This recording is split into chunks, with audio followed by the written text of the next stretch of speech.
Hello, hi, welcome to this special candid conversation. Presenting to you a wonderful legend. Legend అని ఎందుకంటున్నాం అంటే ఒక జీవితంలో చాలా జీవితాలు జీవించడం సాధ్యం అంటే కొంతమందికి మాత్రమే సాధ్యం. అటువంటి ఒక వ్యక్తిని కలవబోతున్నాం మనం. అందరికీ సుపరిచిత నటులు, దర్శకులు, రచయిత, chartered accountant, mentor, producer, writer, ఇంకా motivational coach, a great dad, a wonderful husband and lots more, a great friend to the society. ఆయనే ప్రదీప్ గారు. ప్రదీప్ గారి వికీపీడియా పేజ్ వెతుకుదాం, ఇంకా కొన్ని విషయాలు తెలుసుకుందాం అని చూస్తే born in 1925 అని ఫస్ట్ పేజ్ వచ్చింది. నిజానికి ప్రదీప్ గారు, I must confess that must be my reincarnation, దానికంటే ముందు జన్మ ఉండొచ్చు. ఆయన పాత ప్రదీప్ కుమార్ గారు యాక్టర్ గురించి వచ్చింది. బట్ మీరు ఎవర్ గ్రీన్, మీరే 25 అని తర్వాత అర్థమైంది. లేదండి, ప్రదీప్ కుమార్ గారి పేరే బహుశా మా నాన్న నాకు పెట్టి ఉండొచ్చు, అంత పెద్ద యాక్టర్ అయినా. Right. So anyway, thank you so much. It's pleasure to converse with you every time whenever we meet. చిన్నపిల్లల నుంచి నేను చూస్తూనే ఉన్నాను నిన్ను, నీ గ్రోత్ చూసాను. I'm very happy. స్వప్న అంటే ఒక brand. So please. Thank you sir. Thank you sir. మీరు హౌ డూ రిమైన్ సో ఇంత ఎవర్ గ్రీన్గా, ఇంత అంటే full of positivity and calmness ఎలా సాధ్యమైంది మీకు life? First and foremost you should identify what you are. The deep soul search. మనం ఏంటి అని తెలుసుకోవాలి. అది నేను తెలుసుకోగలిగా. ఉన్నదాంతో తృప్తి పడేవాడు ప్రపంచంలో అందరికంటే ఆస్తిపరుడు. So I'm happy with what I am. That is my first secret. Number 2, I'm a continuous learner. So 27 ఏళ్ళ మా అబ్బాయి ఏం చేస్తాడో నేను అవి చేయాలని కోరుకుంటాను. కాబట్టి I learn from the next generation. So number 3, mutual respect. నీతో ఉన్నా అనుకో, ఇక్కడ నేనే అనుకుంటే అహం అవుతుంది, మనం అనుకుంటే అది జయం అవుతుంది. So my life success is that ఎవరినైనా కలుపుకుని పోయే తత్వం ఉంటుంది నాకు. So I'm happy with what I'm. So మరి మనం ఏమిటో ఐడెంటిఫై చేసుకోవాలని చెప్పారు కదా, ఈ దశావతారాల్లో ఇప్పుడు చెప్పాను కదా 10 రకాల వ్యాపకాలు, వృత్తులు, ప్రవృత్తులు ఉన్నాయి. ఇందులో నా నాడి ఏది అని మీరు ఎప్పుడు ఏ టైంలో పట్టుకోగలిగారు, లేదా ఎప్పటికప్పుడు అదేనా? అలా కాదమ్మా, నేను చేసుకుంటూ పోయాను. అన్ని 10 పనులు నేను చేయగలనన్న నాకు తెలిసిపోయింది ముందర. దానికి రీజన్, నేను యాక్టర్గా ఉన్నప్పుడే రాజ్ కపూర్ గారు ఫస్ట్ ఇన్స్పిరేషను. డైరెక్టరు, ఎడిటరు అన్నీ చేసుకుంటాడు ఆయన. జంజాల్ గారిని తర్వాత నేను జంజాల్ గారిని, దాసర్ గారిని ఇద్దరిని దగ్గరగా చూశాను. చూసినప్పుడు వీళ్ళన్నీ చేస్తున్నారు, నేనెందుకు చేయకూడదు అని అనుకున్నాను. దాని తర్వాత పరిస్థితులు నాకు చాలా పనులు చేసేలాగా చేసినాయి. అందులో ఇవాళ కూడా నేను ఇష్టపడి చేసేది నా motivational speaking. As a speaker నాకు చాలా ఇష్టం. ఎందుకు ఇష్టం అంటే, మనం నేర్చుకుంది ఇప్పుడు సపోజ్ నా అనుభవం ఈ రోజున ఐ క్యారీ, మిగతా అంత ముందరదంతా వదిలేసిన 81 సెప్టెంబర్ 11 ముద్దమందార రిలీజ్ అయింది. అంటే close to 43 years now. Close to 43 years అనుభవం ఉంది. ఈ అనుభవంలో ఎన్నో ఒడిదుడుకులు ఉంటాయి, ఎన్నో నేర్చుకున్న ఉంటాయి, చెరిపేయాల్సినవి ఉంటాయి, మర్చిపోకుండా ఉంచుకోవాల్సినవి ఉంటాయి, జ్ఞాపకాలు ఉంటాయి, అన్నీ ఉంటాయి. ఈరోజు నాకు ఏదైనా యాక్సిడెంట్ అయినా మనం పోయినా ఇక్కడితో అయిపోతుంది. ఎంత పెద్ద చరిత్ర అయినా వాళ్ళు పోగానే అక్కడ ముగిసిపోతుంది. కానీ ఓన్లీ ఒక స్పీకర్, ఒక ట్రైనర్, ఒక మెంటర్, ఒక కోచ్ షేర్ చేసుకుంటూ వెళ్తే నాతో పాటు నీలాంటి వాళ్ళకి, నెక్స్ట్ జనరేషన్కి, ఆ తర్వాత జనరేషన్కి ఈ వీడియో చూసిన వాళ్ళు ఎవరికైనా హెల్ప్ఫుల్ అవుతుంది. సో అందుకే నేను పర్సనాలిటీ డెవలప్మెంట్ కోచ్ కింద 1985లోనే నేను ఎమర్జ్ అయ్యాను. When I was 24 years old. నేను అప్పుడే ఎమర్జ్ అయ్యాను. రీజన్ ఏంటంటే, I still believe the best beneficiary of my class, అక్కడ 3,000 మంది ఉండండి, 30,000 మంది ఉండండి, 30 మంది ఉండండి, is the trainer or the speaker himself. ఎందుకంటే నేను సబ్కాన్షియస్ మైండ్లో నేను చెప్తున్న ప్రతి మాట, అరే ఆ రోజు నువ్వు స్వప్నతో క్రియేటివిటీ గురించి మాట్లాడావు, నువ్వే ఏడుస్తున్నావురా అని నన్ను ప్రశ్నించుకోవడానికి, కొత్తగా ఎమర్జ్ అవ్వడానికి హెల్ప్ అవుతుంది అనమాట. అలా ప్రతి సెకండు కొత్తదనం కోసం అన్వేషిస్తూ, ముందు మనమంతా వాట్సాప్లో ఫార్వర్డ్ స్టేజ్లో ఉన్నాం కదా. అవును. ఆ వాట్సాప్లు ఫార్వర్డ్ కాకుండా ఒక వాట్సాప్ వస్తే ఇందులో నేను నేర్చుకోవడానికి ఉంది. What can I look into that, how can I imbibe that, and how can I practice that, and then share it. ముందరే షేర్ చేయండి 10 మందికి. ఫస్ట్ నాకేంటి అందులో, what is in it for me అన్నది తెలుసుకున్న తర్వాత షేర్ చేస్తూ ఉంటాను. So you teach best what you need to most learn అని ఒక కొటేషన్ ఎక్కడో, ఇట్ ఆల్వేస్ ఇన్స్పైర్డ్ మీ. మీరు అక్షరాల అలా నేర్పిస్తూ మీ ప్రయాణాన్ని. అంటే అమ్మా ఒకటి చెప్తానమ్మా, God has given a beautiful gift called this life. My parents have given this life, God has given this life. I have 2 choices. పొద్దున్న లేవగానే, ఓ మై గాడ్ ఇంకో రోజా is first choice, oh my God yet another day is second choice. I always choose to be on the second side. Not that I'm born rich, I'm also చాలా సాధారణమైన కుటుంబంలో పుట్టాను. మా నాన్నగారికి ఒక stage of లైఫ్లో 1200 రూపాయలు జీతం ఉంటే మేము 5 బ్రదర్స్ అందరం కాలేజీలో ఉండే. పెద్దన్న ఎంఎస్సి, రెండో అన్న బీఎస్సీ, నేను బీకాము, మా ఉదయ్ తమ్ముడు ఇంటర్మీడియట్, ఇంకో చిన్న తమ్ముడు దిలీప్ వాడు ఇంటర్మీడియట్ ఫస్ట్ ఇయర్ సెకండ్ ఇయర్లో 5 ఉండేవాళ్ళం.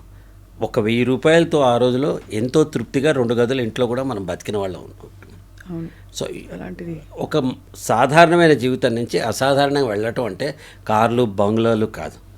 నన్ను ఒకతను ఒకసారి ఒక క్లాస్కి ఏదో పిలిచాడు, ఏదో పేరెంట్స్తో మాట్లాడాలని. సెట్ ఫైన్, నేను వస్తానండి అని చెప్పా.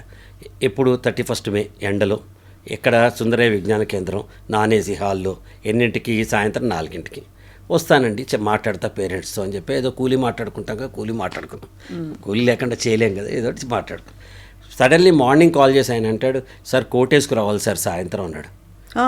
నేను అన్నాను, మాకు మంచి కోట్స్ ఉన్నాయండి, మా కోట్లు ఉన్నాయండి, డ్రైవర్కి ఇచ్చి పంపిస్తా, మైక్ దగ్గర తగిలించండి అన్నాను. అతను అదేంటండి అన్నాడు, మీకు కోటే కావాలనుకుంటే కోటుని తగిలించండి, కోట్స్ కావాలనుకుంటే నన్ను పిలవండి. అబ్బో what I mean to say is that మనం ఏంటి, మనం వేసుకునే కోటు మీద, మనం వచ్చే కారు మీద, ఇవన్నీ నేను డెజర్ట్ చేసుకున్నాను. పరిస్థితులు నన్ను అలా ప్రకోపించాయి, మనం వాట నేర్చుకున్నాం. ఈ రోజున నథింగ్ క్యాన్ ఇంట్యూస్ మీ ఎక్సెప్ట్ జ్ఞానం. ఇంకేది నన్ను అట్రాక్షన్ అంటే పుస్తకం అట్రాక్షన్, ఇలాంటి వాళ్ళతో ఎవరితో అట్రాక్షన్, మనకంటే తెలివైన వాళ్ళు చిన్న వయసు వాళ్ళైనా వాళ్ళతో ఇంట్రాక్షన్ అనేది మనం నేర్చుకుంటాం అనమాట. అదే నిత్యం మిమ్మల్ని నడిపిస్తున్న ఒక శక్తి. If you stop learning you start dying. Learning is a continuous curve. Beautiful sir, beautiful. ఇవన్నీ మనం చదువుకుని అప్లై చేసుకున్న లెవెల్లో మీరు చెప్తున్న పద్ధతి చాలా వంట పడుతుంది యాక్చువల్లీ చెప్తుంటే. ఇవన్నీ ఎక్కడో కొటేషన్స్ చదువుతాం. సో మీరు యాక్చువల్లీ ఇండస్ట్రీకి రావాలన్న మీ ఆలోచన, ఎందుకంటే we all remember Buchibabu serial, సరే ముద్దమందారం తర్వాత మీరు 2-3 సినిమాల తర్వాత టీవీ సీరియల్కి వచ్చేసారు. బహుశా అది కరెక్ట్ డెసిషన్ అంటారా? అది డైవర్షన్ అయ్యి? లేదమ్మా, ఈ రోజు కూడా నేను ఎప్పుడూ నా డెసిషన్ రిగ్రెట్ అవ్వలేదు. రీజన్ ఏంటంటే అక్కడ 3 సినిమాలు సూపర్ హిట్ సినిమాలు. ఇప్పుడు వస్తున్న సినిమాలన్నీ యంగర్ జనరేషన్ ఎలా హిట్ అవుతున్నాయో, ఆ రోజులో మీ మదర్ తరం కానీ ఎవరైనా వాళ్ళు అడిగితే చెప్తారు, ముద్దమందారం, 4 స్తంభాలట, 2 జేళ్ళ సీత. కానీ నాకెందుకో యాజ్ ఏ పర్సన్ నేను అక్కడ ఇమ్మీడియట్ అయిపోయాను. ఇండస్ట్రీ తప్పు కాదు. అప్పటికే బాలచందర్ గారు పిలిచి కోకిలమ్మ సినిమాకి, ఇంకో సినిమాకి ఆడిషన్స్ చేశారు నన్ను. భారతీరాజా గారు పిలిచారు. జంజాల్ గారు అయితే వెళ్ళొద్దు అసలు మద్రాసు వదిలేని కూడా చెప్పారు. నాకు చాలా ఇష్టం జంజాల్ గారికి. నాకు నేనంటే చాలా ఇష్టం అమ్మ, కొడుకులానే చూస్తారు. ఇవాళ కూడా నాకు ఈజ్ లైక్ ఏ ఫాదర్. ఆయన చేతి ఏమంటారు అది ఆశీర్వచనమే నేను ఇంకా ఇవాళ కూడా యాక్టివ్గా ఉండటానికని నేను విశ్వసిస్తాను నేను. బట్ నాకెందుకో నేను పెరిగిన వాతావరణానికి అక్కడున్న సంహో భయమో ఒక ఇన్సెక్యూరిటీ ఫీలింగో నాకు తెలీదు. I wanted to come back and do my chartered accountancy. దానికోసం వచ్చాను. అంటే అది సెటిల్మెంట్ పాయింట్ ఆఫ్ వ్యూ నుంచే సార్, లేకపోతే అంటే ఆపర్చునిటీస్ వస్తాయో లేదో తెలియదు? భయం అమ్మా, భయం. నేను ఇందా చెప్పా కదా, ఒక లోవర్ మిడిల్ క్లాస్ ఫ్యామిలీ నుంచి వచ్చి అక్కడ ఏమన్నా రేపు జరిగితే అనే భయం. ఆ భయం మనకి ఈ రోజునంత అవకాశాలు లేవమ్మా. అప్పుడు ఎన్టీ రామారావు గారి దగ్గర చంద్రమోహన్ గారి దాకా ఎస్టాబ్లిష్డ్ ఆర్టిస్ట్, వాళ్ళందరి మధ్య వస్తాయో రావో తెలియదు. అప్పుడు కొత్త మాదే Muddamandaram is the first cult movie in love story. Calf love స్టోరీస్లో అది ఫస్ట్ లవ్ స్టోరీ. అదే టైంలో సీతాకోచిలుక, జయగంటలు, సప్తపది ఇలాంటి డిఫరెంట్ కాన్సెప్ట్స్తో ఆ లవ్ స్టోరీ స్టార్ట్ అయినాయి అక్కడ. What is in it in case what if I don't get opportunity, ఒక భయము. రెండో భయం, నా నేచర్ చాలా మొహమాటంగా, అన్ఎసెప్టివ్గా, అసలు అక్కడ ఇందులో నాకు నచ్చని పెట్టినా వాడేమనుకుంటాడో అని మొహమాటాన్ని తినేసి అంత సాఫ్ట్గా ఉండేవాడు నేను. సో నాకు నేను నచ్చలేదు అక్కడ. నేను పరిశ్రమ నచ్చలేదని చెప్పట్లా, పరిస్థితులు నచ్చలేదని చెప్పట్లా, నాకు నేను నచ్చలేదు. I just thought I will take a break. పైగా ఎర్లీ ఎంట్రీ కదమ్మా, తొందరపడి కోయిల ముందే కూర్చుందని. 19 ఏళ్లకే నేను హీరో అయ్యాను. కరెక్ట్, అవును. I was 19, Purnima was 15 at that time when we acted together. 19 is not an age to understand that to first generation businessman, that to 43 years back. Correct. It's అంటే అంత conducive atmospheres ఉన్నాయని నేను అనుకోలేదు. సరే, then I thought అప్పటికే జంజాల్ గారు ఇంట్లో పెట్టుకున్నారు. నేను ఎప్పుడు హోటల్లో దిగలే చెన్నైలో. దాని ముద్దమందారం ముందర కానీ తర్వాత కానీ ఇంట్లో పెట్టుకున్నారు. ఒక ఇన్సిడెంట్ చెప్తే మీరు ఆశ్చర్యపోతారు, వై ఐ లవ్ హిమ్ అన్నది. ఒక ఎండాకాలం చెన్నైలో మిట్ట మధ్యాహ్నం నేను బయట రూమ్లో కూర్చుని ఏదో బుక్ చదువుకుంటూ ఏదో చేస్తున్నా. ఆయన సడన్లీ బయటకు వచ్చారు. వచ్చి ఏం చేస్తున్నాను, బుక్ చదువు. ఇంత ఎండగా ఉంటే నువ్వు బయట రూమ్లో కూర్చున్నావు ఏంటి రా అని తీసుకెళ్ళి ఆంటీకి ఆయనకి మధ్య ఉన్న ప్లేస్లో నన్ను పడుకోబెట్టారు.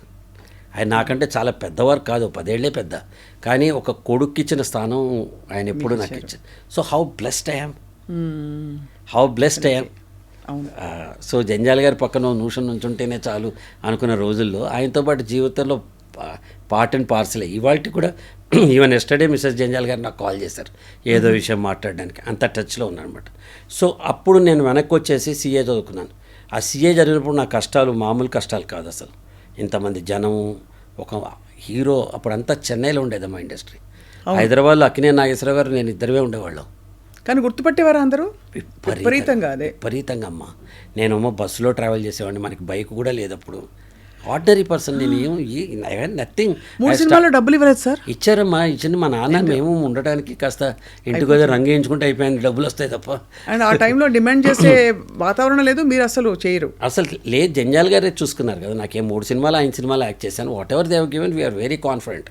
థర్డ్ పిక్చర్ వచ్చిన తర్వాత ఒక బైక్ సెకండ్ హ్యాండ్ కొనుక్కోగలిగాను నేను. అప్పుడు దాకా నేను మరి సిటీ బస్సులో వెళ్ళేవాడిని.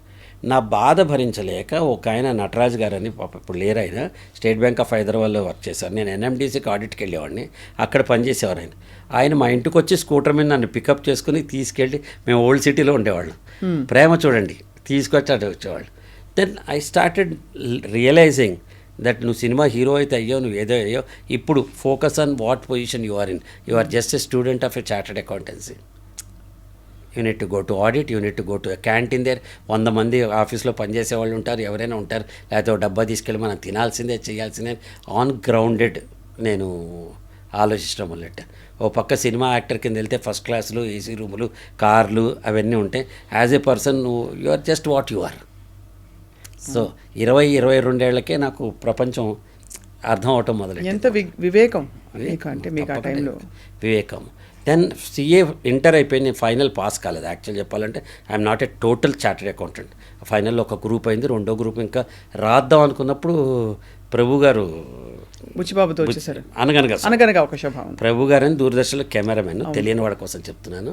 ఆయన అనగనగా శోభ తీస్తున్నానని చెప్పి మా ఫాదర్ దగ్గరికి ఇంకో కేవి ప్రసాదరావు గారు అని ఇంకో యాక్టర్ ఉండేవారు, బాపు గారి సినిమాల్లో చాలా. ఆయన తీసుకుని మా ఫాదర్ దగ్గరికి వచ్చారు. మా ఫాదర్ అన్నారు, వాడు మానేసి చదువుకుంటున్నాడు ఇప్పుడు, ఐ డోంట్ నో, వాడిని అడుగుదామని చెప్పి. అప్పట్లో మా ఇంట్లో ఫోన్ కూడా ఉండేది కాదు. ఒక పీపీ అంటే ఇంటి వాళ్ళ ఇంట్లో ఫోన్ ఉంటే అక్కడ ఫోన్ చేసి 2 మినిట్స్ తర్వాత మళ్ళీ చేస్తా, ప్రదీప్ని వచ్చి నుంచోమని ఉండేవాళ్ళు ఎవరైనా.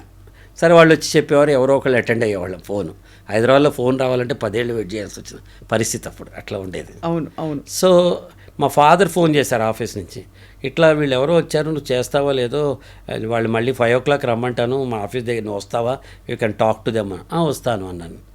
దెన్ మా బ్రదర్ ఇంట్లోనే, మా శ్రీధర్ అని ఇప్పుడు అడ్వర్టైజింగ్లో కేవీ శ్రీధర్ పాప్స్ అంటారు, ఇండియన్ బాంబేలో ఉంటారు. ఇండియన్ అడ్వర్టైజింగ్లో is one of the top stars. ఇవాళ కూడా జస్ట్ గూగుల్, వికీపీడియా లింకింగ్ చేస్తే అసలు ఆయన ఎంత గొప్పవాడో తెలుస్తుంది. ఈ వాజ్ అట్ హైదరాబాద్. నేను తనని అడిగాను, టెలివిజన్ అంటున్నారు, షుడ్ ఐ నాట్ అని. మా అన్నయ్య కదా, నేను అన్నయ్యతో షేర్ చేసుకు. Immediately my brother said it is tomorrow's industry, just pop in అన్న. అంటే ప్రపంచం అంతా పడుకున్నప్పుడు ప్రభు గారు ఒక ప్రపోజల్ తీసుకొస్తే, అప్పటికే 3 సినిమాలు హీరోగా యాక్ట్ చేసిన ఒకడు ఇవాళకి కూడా 3 సినిమాలు యాక్ట్ చేస్తే టీవీ సీరియల్ అని అంటారు. అంటే ఇవాళకి ఇప్పుడు ఎంత ప్రతి ఇంట్లో టీవీ ఉన్నప్పుడు, అప్పుడు కేవలం యాంటీనా ఉన్న ఇంట్లోనే టీవీ ఉండేది కస్టమర్లు.